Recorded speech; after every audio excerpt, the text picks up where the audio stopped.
more love, more joy, everything. It's inspired young people. Inspiration comes from within you. When you clear out the garbage that's in your mind, you then create space for something better, more beautiful to come in. Let's have life and have it more abundantly. I say yes. It's like taking a workshop. I get to be in my pajamas. We have a very active imagination, which is why it's important to learn how to harness it and then point it in the direction you want to go. I listen to your show every day. It's time now for Living Your Inspired Life with Susan Burrell. Susan is no-nonsense, inspirational, motivational, and fun. This is positive talk radio. Practical wisdom for everyday life. It's a gift you give yourself. Now, here's Susan. Hello, I'm Susan Burrell, and you're listening to Living Your Inspired Life on News Talk 1590 KVTA.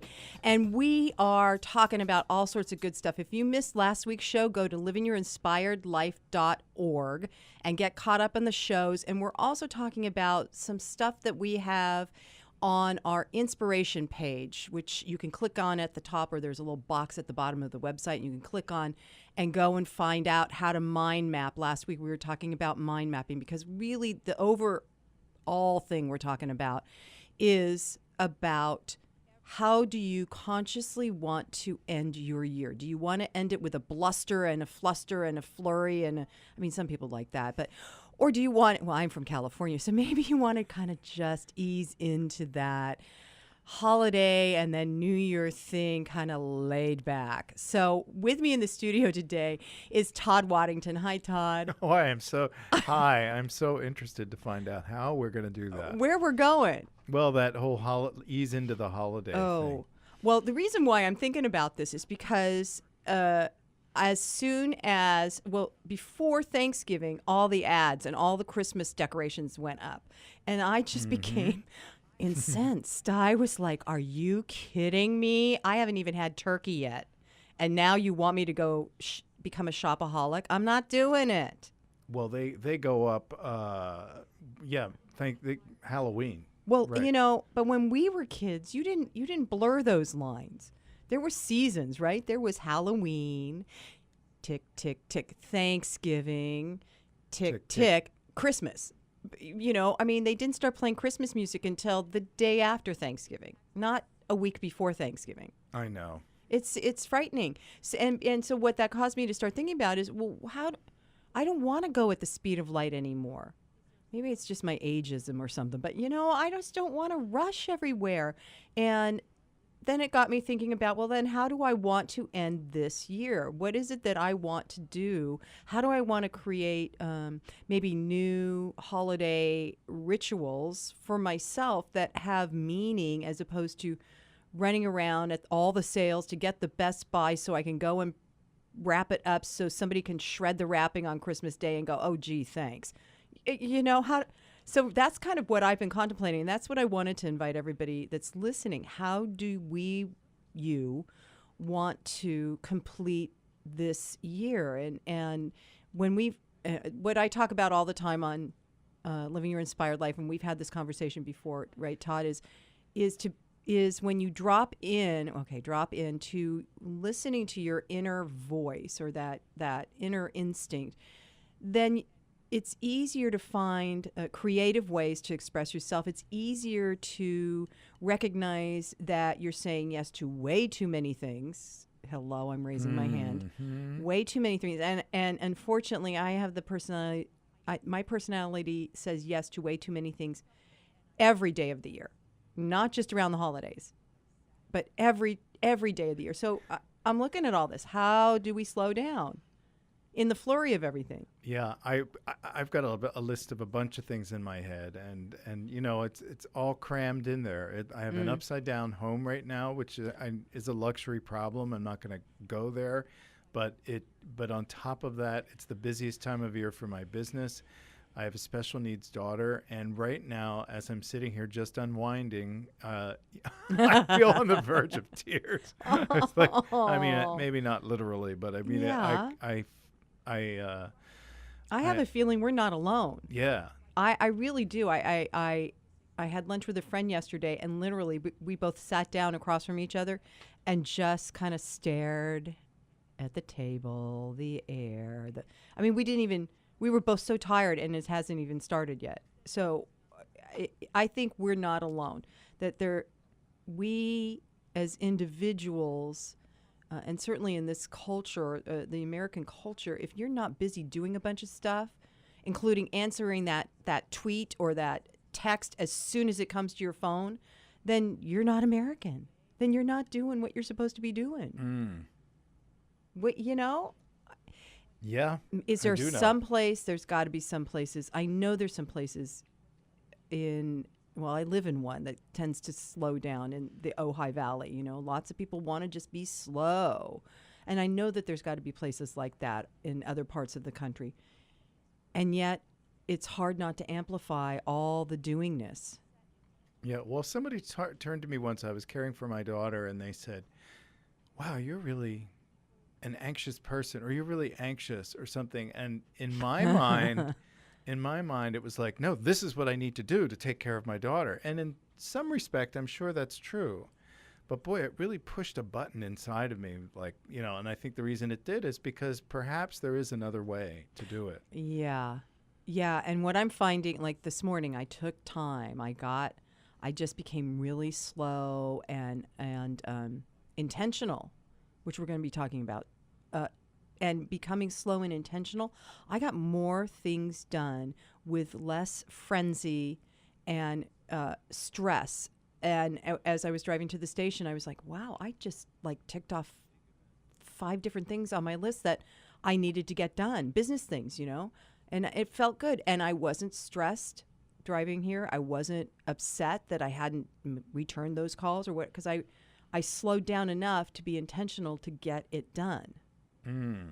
Yeah. So what I'm talking about, all right, I want to read a quote, and this is from a book called The 5 Gifts for Abundant Living by Diane Harmony. And she says, by focusing your intention rather than the barriers your ego perceives to be standing in your way, you are keeping yourself open to the field of all possibilities for bringing about your desired outcome. Did you get that? Let me say it again. Kind of like the Abraham stuff. Right. A little bit. Yeah. Which I got a quote from them for later.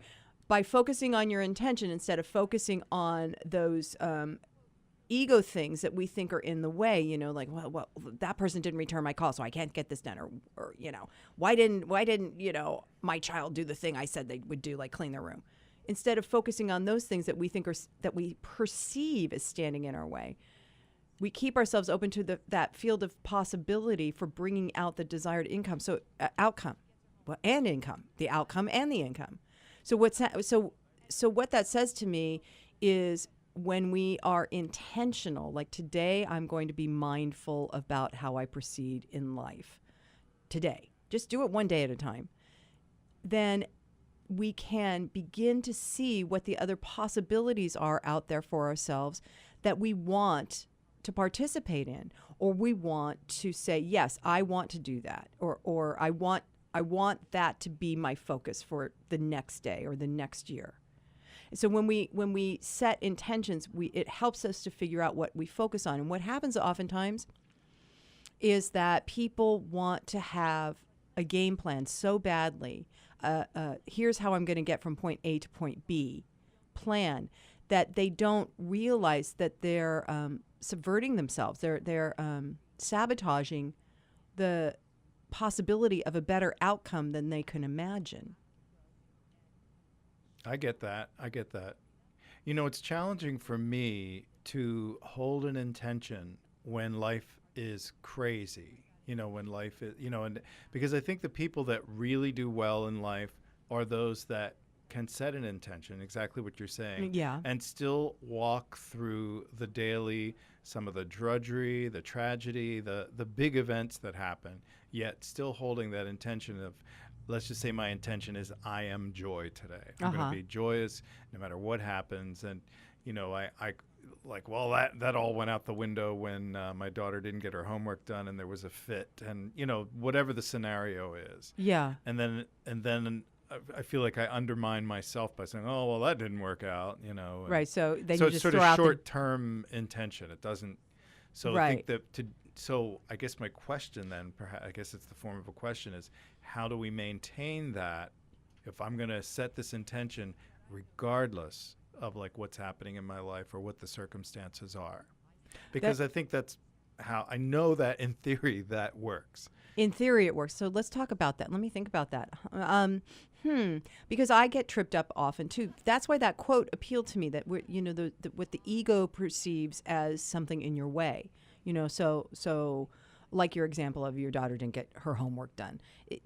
That when we get triggered by those things, okay, when I get triggered by those things, it is generally because I had an expectation of how things were going to be.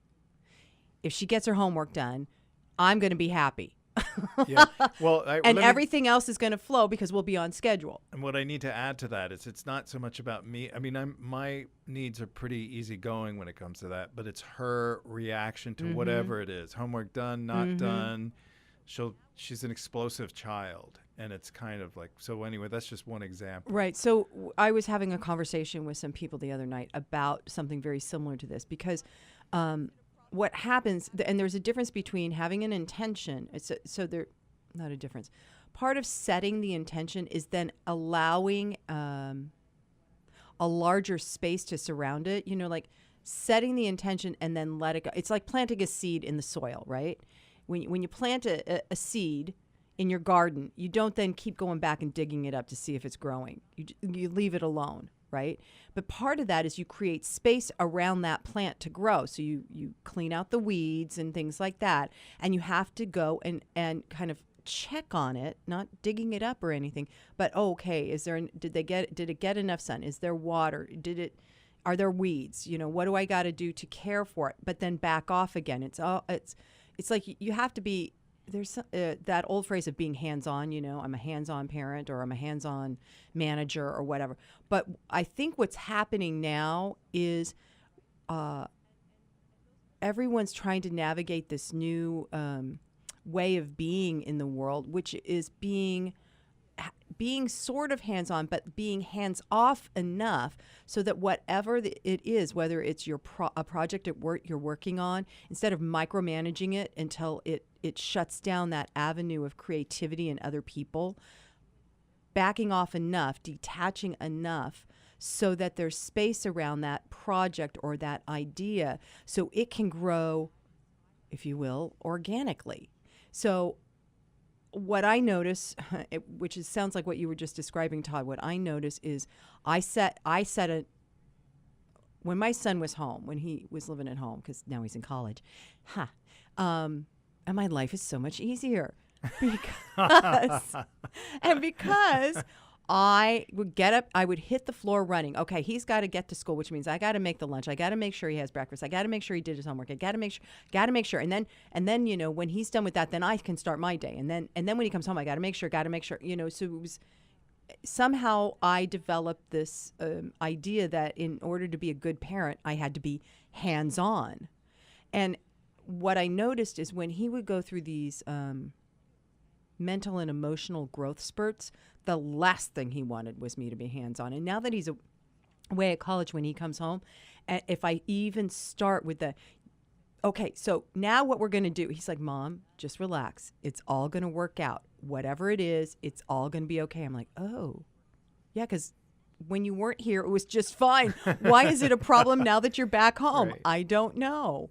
So I think that there is something, and I haven't mastered it personally, but what I'm observing is that there's a place when you set an intention to say, okay, today is the day I choose to be joyful, using your example, and then let it alone enough so that when you're not being joyful, it's not the thing you beat yourself up on. You know what I mean? Right. If we're holding on to things so tightly, like our intent, if we're holding on to the way we think life is supposed to be, we are not fluid enough. Our hands are not open to receive what life wants to give us that day or in that moment. And when we think we have to hold on to the intent, no, see, I set the intention today to be joyful. And look at me. Then all you're doing is getting more vehicles, more ammunition to beat yourself up, right? Right. And those of us that are productive, we do have, I think it's true for most people, we have this idea that we've got to accomplish it. I set the goal, I've got to accomplish it. So intentions are not goals. You don't say, okay, my goal today is to go through the day joyful. No. My intention is to be joyful. Therefore, I will be mindful of the times when I'm not and see if I can catch myself as soon as possible to remember that I have been choosing to be joyful today. How's that sound? Right. It sounds great. Does it sound like it's a doable thing? It does. And, the other piece of this for me, and just me personally, and I'm sure other people listening, is that how's my practice, what I call my spiritual practice? Yeah. Am I doing other things to support joy in my life? And, to be honest, I'm probably running on fumes right now. You're running on fumes, and which is why the tears are. How would I expect to be all of these things for, just for myself alone, let alone for anyone else? So yeah, that is definitely. I just came out of like a 3 or 4 week period of running on fumes, and so I know absolutely when you're running on fumes and you are trying to meet all the appointments and obligations and responsibilities and even the things you think you said yes to because they sounded fun at the time you said yes. When you're running on fumes, nothing is good. Nothing is fun. Am I right? Right. No, I mean, I'm working just to stay in the middle. You know? I can't say that I'm having. I mean, there are some. I'm having a few laughs here and there because I have a good sense of humor. Thank God. But and I thought, well, gee, I haven't been to the gym. I haven't been doing my meditation. I haven't been, haven't stretching the injured shoulder. All these things that. Because of, I could blame life logistics and all that stuff. But, I come on this show and whine a lot. No, you don't. You're good. You're good. But I purposefully bring up honest stuff. I so appreciate that. We can talk about how there are other people. I'm not the only person. You're not the only person. I had a Charlie Brown in the world. You're not a Charlie Brown. Oh, my God, you're not a Charlie Brown. Maybe a Peppermint Patty, but not a Charlie Brown. Hey, Chuck. Okay. But the thing is when you bring up these things, Todd, everybody's going through these things. And I had a client that I was working with yesterday who, while we were doing this work, she came in tears because everything in her life had just seemingly fallen apart. And as we were doing work together, the thing that was coming up, we were doing visioning, which is a process we'll talk about in a few minutes as well for helping to set intention. We were doing visioning, and the thing that came up often during that course of visioning was self-love, and service, being of service. Those were the things that were important to her. And what we found out is she was lacking self-love. So therefore, when she was being of service out in the world, she was getting irritated, to put it mildly. She was getting kind of, it wasn't the being in service wasn't fulfilling her because number one, first thing always that we talk about on Living Your Inspired Life is you start with yourself. And so I'm always reminded when I do work with people that of the thing that I need to do most, me, Susan, personally, and that is to take care of myself, to nurture myself, to love myself, and to begin and to really think about what are the things that I can do for myself that will help me feel like I'm loved and guide me to activities where I feel loved, and what you were just talking about exercising and meditation and whatever it is, yoga and eating right and things like that. I am eating right. Okay. I could tell because you have energy. But those are the things that we often throw out the window when we are feeling overwhelmed. And when we're feeling rushed and hurried and harried and caught in that obligation wheel that you can't get off of. So being intentional means also, to me, being mindful. Watching when you're about to go off into the outer sphere because of something that's triggered you. We had a family therapy meeting the other day. And we sat there and I talked about my daughter to the therapist, and I said, I really feel like we spend a lot of time yelling at her, and maybe she doesn't feel the compassion and the love that's behind it. And I know that for myself, and we talked about strategies of making sure she feels loved and all this stuff. We got home. It's not funny, but I lost it. She did something, and I did something I rarely do. I yelled at her for about 5 minutes straight, just screaming at her because I was so frustrated. Really? This after I said at the therapist's office that she needs to feel more love. I know. So doesn't that happen often for people? I know that it's almost like I took the lid off, right. Gave myself permission to express frustration in a big way. Right. And then eventually that'll simmer down, yeah? Yes.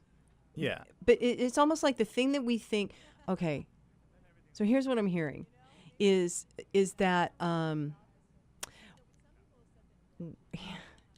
this is like a catch-22 sometimes, because when we are focusing on the thing that we want to do so that we can feel better or treat other people better or be better in the world, oftentimes what happens in the process of that, of refining that, is and that's what this quote about that Diane Harmony I said earlier about the ego seems to put up perceived barriers in our way. So what happens is on the way to getting better, right? On the way to being a better person or dealing with your daughter in a better way or whatever, or coming up with the strategies, there is still this other side that needs to be addressed until it no longer catches you, right? Yes. And so oftentimes I know this is so for me.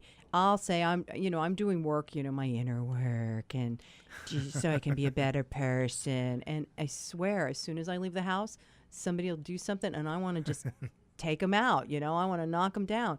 And so really, all that is the opportunity. Okay, so what that is claiming this is how I choose to be.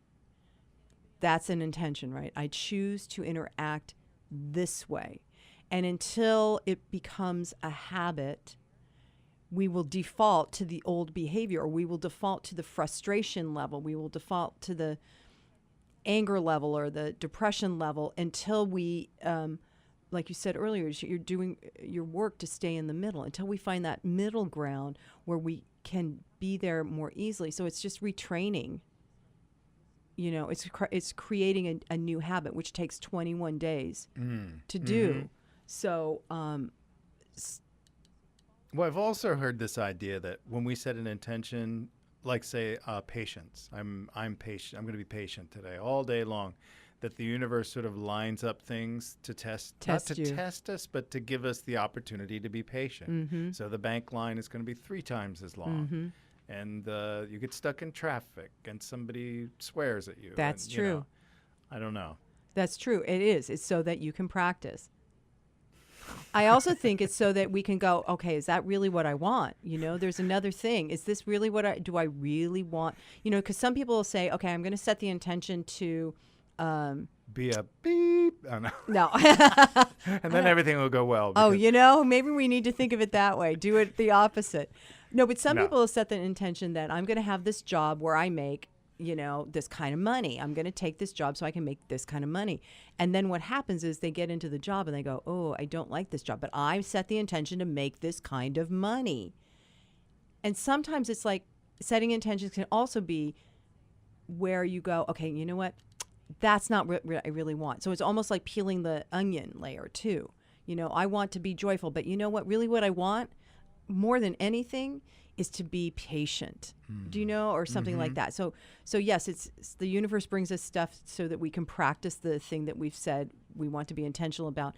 And it also gives us opportunity to re-choose, to realign. Oh, I thought what I really wanted was to be happy, but really what I want is to love myself. That's really, because if I really love myself, then I'm going to be happy. Those kinds of things. So it is kind of a fine tuning when we set intention.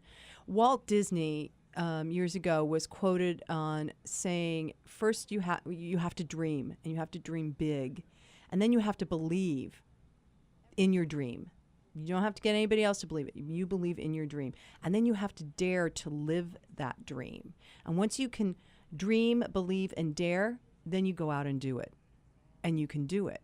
So when in talking about setting intentions and how do we want to close out this year, what is it, and how do we want to start next year or the next chapter of our life? You know, maybe it's not just about the year end thing. How do I want to start the next chapter of my life, or how do I want to start this new job?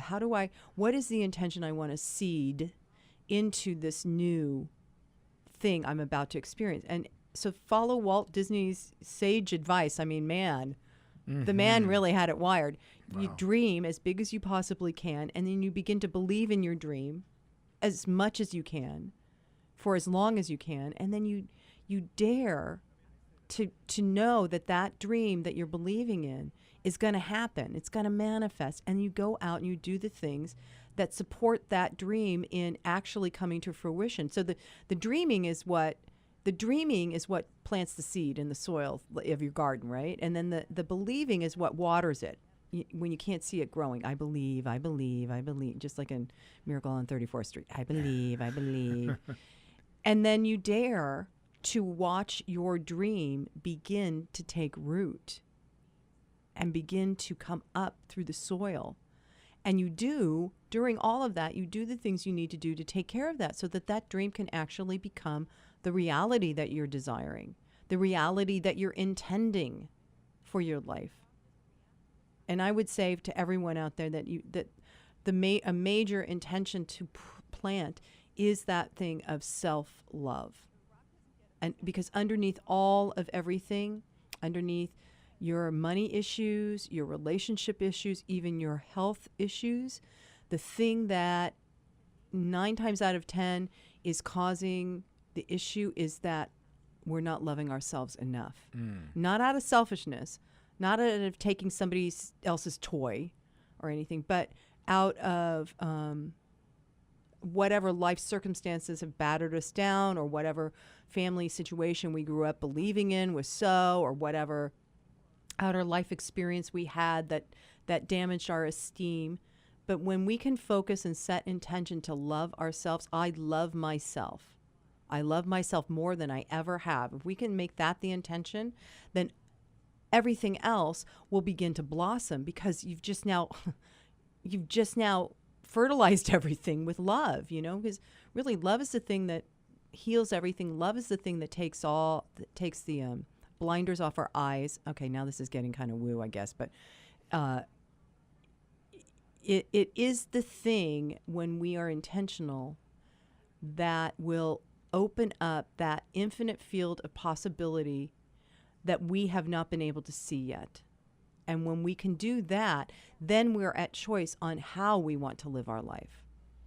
Does that make sense? Yeah, and I don't think there's anything woo about it. And I think you, of all people, are an expert in this field. You've gone through personal things this year and the last couple of years. Yeah. That, and for you to be able to say that, I applaud you for Oh, well, it, thank you. It's I mean, I say that because I know you've mentioned on air some of your stuff. And I do attest. We this group I'm working with, we were talking about stamina and endurance, and this one friend was saying, God, endurance just means like it's going to go on forever and ever, and it's never going to get over, and I'm in limbo, and and things like that. And another woman said, wow, endurance is the root of endurance. I can't remember all of what she said, means that endurance references rock. Endurance is a rock. It's a Greek derivative of something. And she said, so when you think about a rock is just always there. And a rock doesn't react to what's happening to it. It doesn't get upset that it's getting rained on, or sun is on it, somebody steps on it, or a bird does something to it. A rock doesn't get upset about that. A rock just is, and because it's okay with just being in that time frame that maybe is just a really slow time frame. So everything just kind of passes by. And that kind of twisted my brain around to think of endurance as not enduring a bad thing, but being solid as a rock, being as solid as I can be in whatever experience it is that I'm having, good or horrible. And then that brings me back to this place of having your grounding in really loving yourself, knowing that no matter what, I love myself. No matter what, I'm going to be okay. No matter what, I'm not alone in this universe. You know, I am informed and I am creative because there is this inner wisdom that is always with me. So no matter what, even when I think I cannot make a choice or life is horrible, no matter what, I can just endure it from the POV of a rock. I love that. Is that weird? I love it. No, I love it because when I said step on the rock, I thought, well, the rock is there to support. Yes. You know? Yes. So it's getting rained on, it's getting stepped on, and it doesn't. Of course, I'm projecting all this onto the rock, Right. but it doesn't have any opinion. It's like, okay, Yeah. you know. Yeah. And that makes a difference on how you, for me, it in that conversation, it made a difference on how I was going to look at my current situation, which feels like I'm in limbo, you know, which feels like I'm moving forward, but I'm not, or I'm not moving forward, but I am, you know, where I can't see any of that. So just to notice that that enduring means that I'm just being a rock right now, just being a rock. So anyway, we're going to take a short break. This is Living Your Inspired Life on News Talk 1590 KBTA. We're going to be right back. And welcome back to Living Your Inspired Life. I'm Susan Burrell, and in the studio with me today is Todd Waddington. Hello. Hello. We're talking about intentions, and then we got into talking about self-love, and then we got into a whole bunch of It mishigashes. was very good. It was like, wow, I'm really glad I came to the studio today. I always feel that way. I want to read another quote because what I want to do is also then talk about visioning, which we have on our inspiration page on the website, livingyourinspiredlife.org. And you can go there and download or print out some of the kind of homework things that we have there. But I want to read this quote because I think it kind of leads into it. This is a quote by one of my mystic mentors, Ernest Holmes, and he says, "You rob no one when you discover your own good.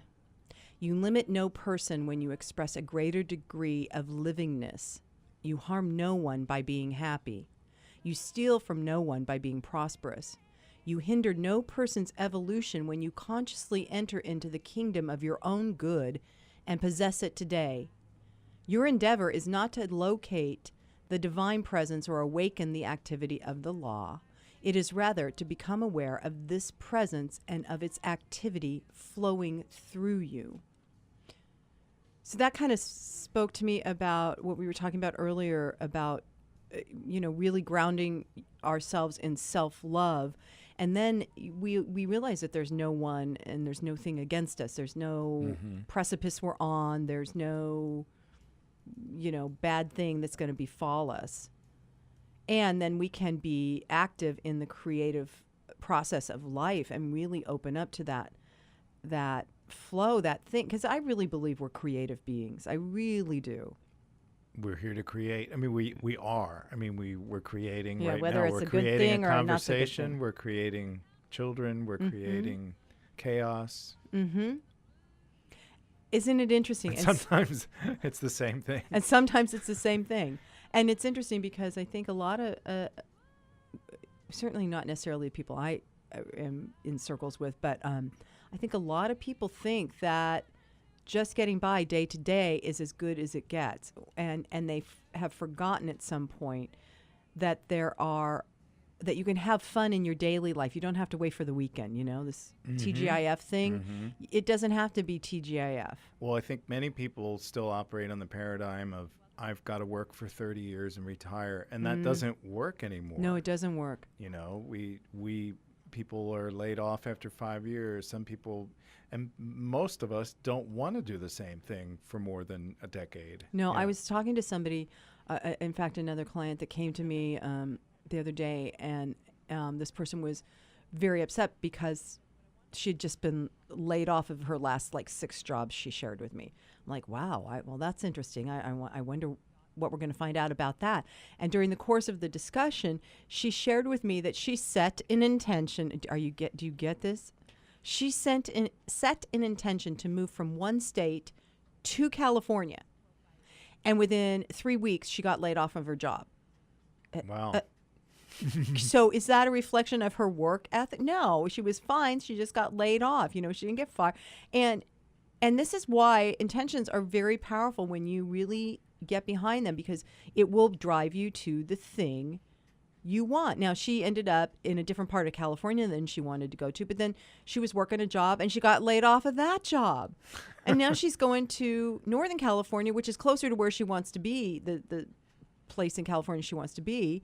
And I'm like, she was so upset about being laid off. And I'm like, are you seeing how you made the little lily pads across the river to get to the place you want, and you've just stepped on 3 of them to get there, and you're almost there? And she went, oh my God, I didn't see it that way.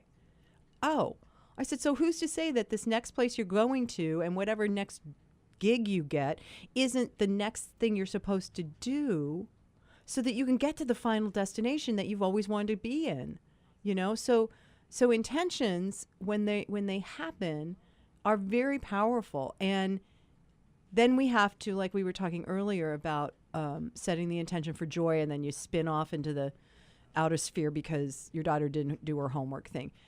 That's what I'm talking about holding those intentions kind of loosely, because this client of mine, she only saw that she got laid off. And then after the fact, she went, well, I guess I could go to California then.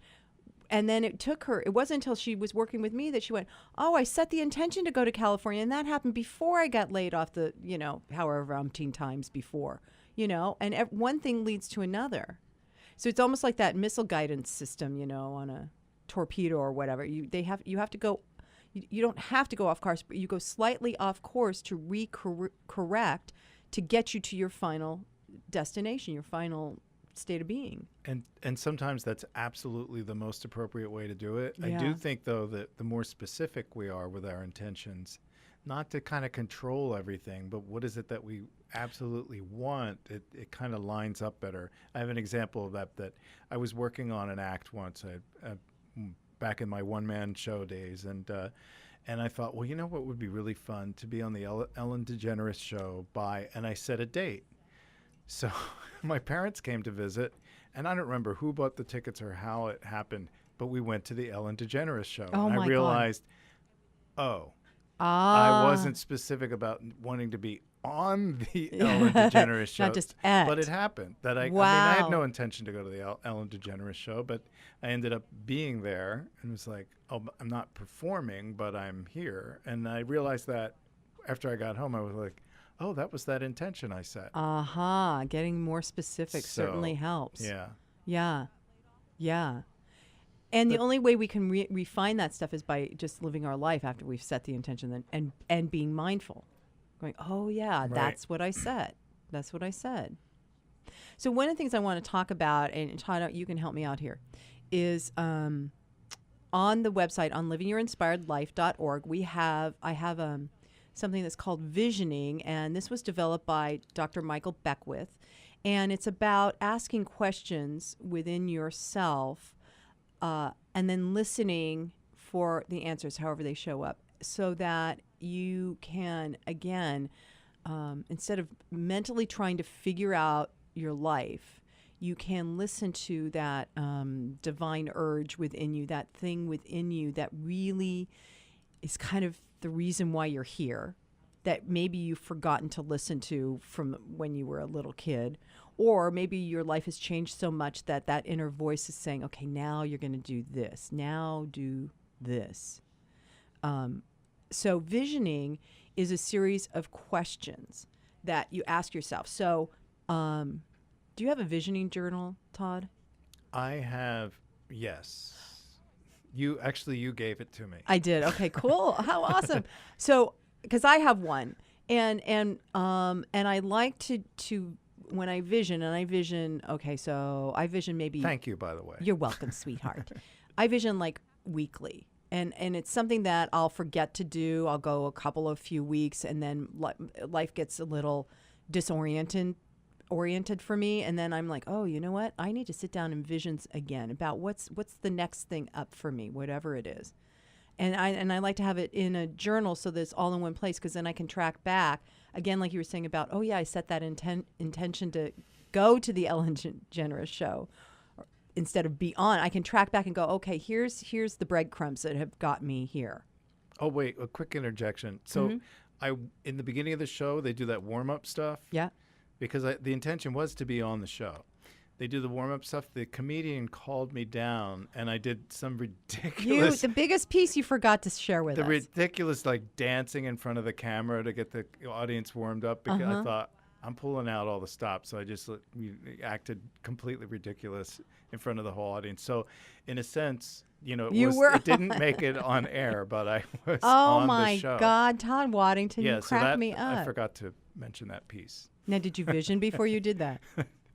Oh. I know. Anyway, I'm sorry. No, you crack me up. That's so hysterical. How many people out there have done the thing they said they wanted to do? It just looks slightly different. I'm sure that's everybody. Right. Everybody's like, right. I did that thing I said I was going to do. It just was different. So you were saying we sometimes take many steps to get to that place. Right. So here's in intentionally closing out this year and being mindful of how we want to start the next year. Visioning could be really useful. In fact, I just did this work with another client yesterday, and it was something that she had not done it this way before, and it gave us so much information that we then plugged into a mind map, which is also on the inspiration page, to then see how to focus these qualities that were showing up in the visioning. So visioning isn't about figuring out things. It's not visualization. It's not seeing what you want. It's about asking a series of questions and being as still as you can within yourself to let whatever comes up. And the reason why it's important to write this stuff down is because then when you're done with the process, you will see that there's a pattern within it. You will see that different things come up. And things can come up in answer to these questions, like, it could be colors. Some people see a picture or just some words or get nothing. I've visioned with people and they're like, I didn't get anything. I don't know why. And that's okay too, because it's just a place of being as still as you can be so that you can listen to the inner wisdom within you that already knows and already holds all your answers and solutions. And it also holds all the seeds for all the dreams that you've ever dreamed and you haven't acted on and you've forgotten. So the visioning questions are, I think there's 5 of them. It goes like this. You want to ask, what is the highest vision for my life? If you're visioning on, say, your life in the upcoming year, you want to ask, what's the highest vision? Because you want to, in asking it that way, the question that way, it opens up that field of possibility so that your ego isn't going, yeah, you can't ask for something like that. You're asking your inner knowing, what's the highest vision for my life? And then just sit and let whatever comes up come up. And right, and it can be a color. It doesn't have to. It can be something abstract, or it can be something very specific too. It's fascinating what happens, isn't it? Mm-hmm. Then the second question is, what do I need to embrace for this vision to occur in my life, or to be made manifest, or to become a reality in my life? What do I need to embrace? And that question, hopefully, is evoking some possible qualities or ideas, maybe something you've never done before that you need to really start kind of embracing by just even considering it, Mm-hmm. And sometimes there'll be qualities that come up, and by qualities I mean I need to embrace self-love, or like this one client, the quality that came up was service. I don't know what it came up for her and for me about her. We were visioning about her. So you can do this with friends too. You can get a group of friends together and say, okay, let's vision for our lives. And focus on one person. So like 5 of us will sit in a circle and say, okay, we're going to vision for Todd's life. Wouldn't that I'm be all fun? for it. Let's do it. Ready? And then, but what's fascinating is people will come up with similar answers, and then you begin to see that it's not just you thinking, oh well, I'm supposed to be doing this thing that I think it would make me too big for my pants. But if other people come up with it, then you're like, oh, I need to focus on that, So then third question that you ask is, what is it I need to release? And that means, It's not what you're thinking. it's not what we're releasing is not what you're thinking. Because either lots of people come up with, oh, I need to release fear of doing the thing I say I want. But sometimes people find that what they need to release is more love. Oh, that's interesting. Mm-hmm.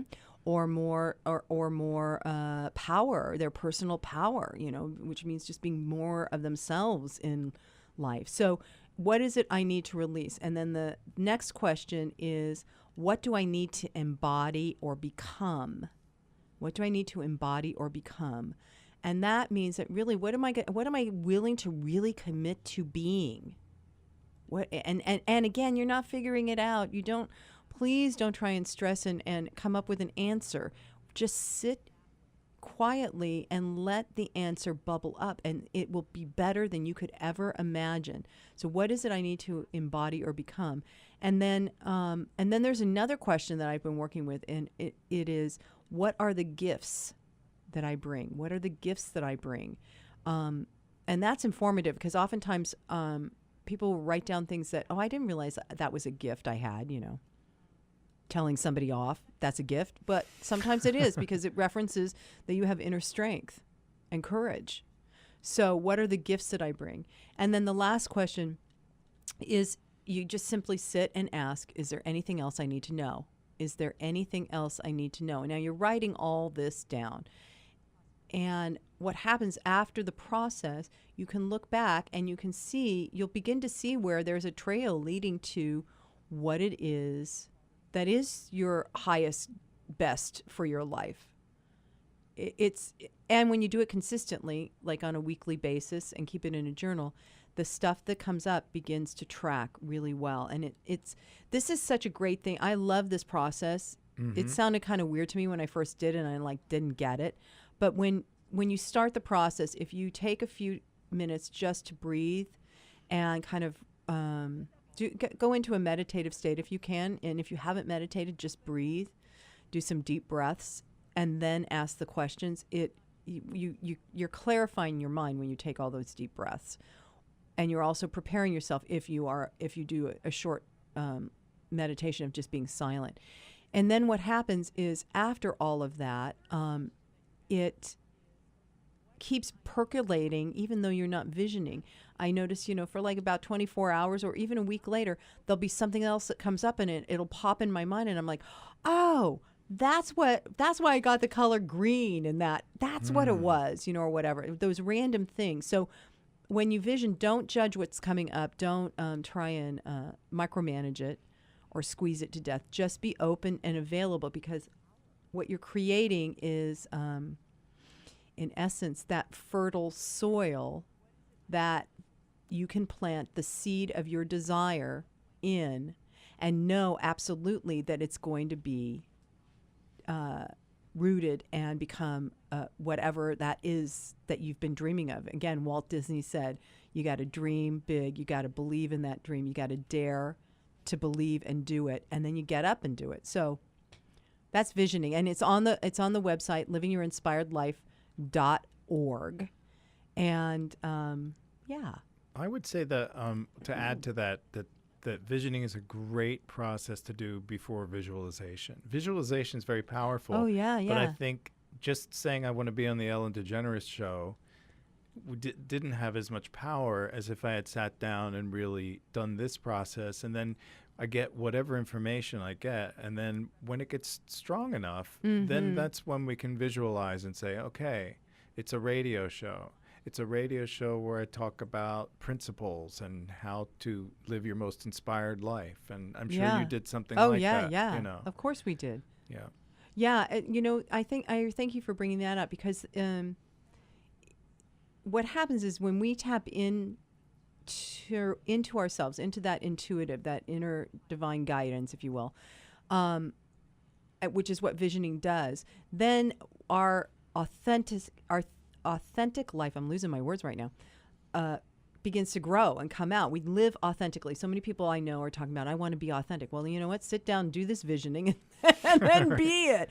But oftentimes what people do is they stick in their head. They stay in their brain. They're in their mind trying to figure it out. And they're messing around with themselves up there, running around like a rat in a cage, trying to find the best way to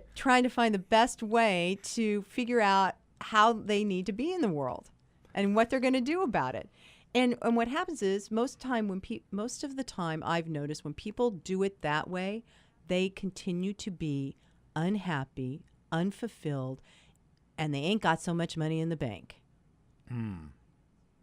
I really think it's true. And part of that, too, is that I do believe we have entered into a new paradigm on planet Earth with humanity that isn't about you need the mental stuff. You do. You need that linear thinking. You need the planning and the organizing and all of that. But instead of going from the head first, it's about us coming from the heart first. And when we come from the heart first, then we're only love. And that love, again, informs us and leads us to better experiences than if we were trying to figure it out with our engineer brain. Mm-hmm. Yeah. I don't know, this is really tangential, but I think maybe, but I work with kids, and I'm noticing that as we work with newer and newer groups, younger kids, the distraction level, they can't pay attention, it's like ADD out the wazoo. And I can't help but think that what looks on the surface to be a real problem, they may be like just totally aligned with whatever's happening 50 to 75 years from now, and it's all their little brains are just going to click into this high technology that we don't even know how to. I'm like, how do I work the iPhone? Right. And, and they just grab it and they can, I agree with you. I think that is what's happening. I'm sorry. It felt like it was related to what you were saying, but it is because when people look at those kinds of kids from a let's analyze them and figure them out so we can fix them. Right, that's it. That's what I was saying, that they're not into that same mindset at all. And they're not, and those kids are actually, and this goes back to what we were saying earlier in the show, the thing that seems to be the challenge can often be our greatest barometer of what it is we really need to practice, what it is we really need to do. So, those kids feel like and look like a challenge to people. And yet, I think you're right, Todd. I think they could be the visionaries of our new world.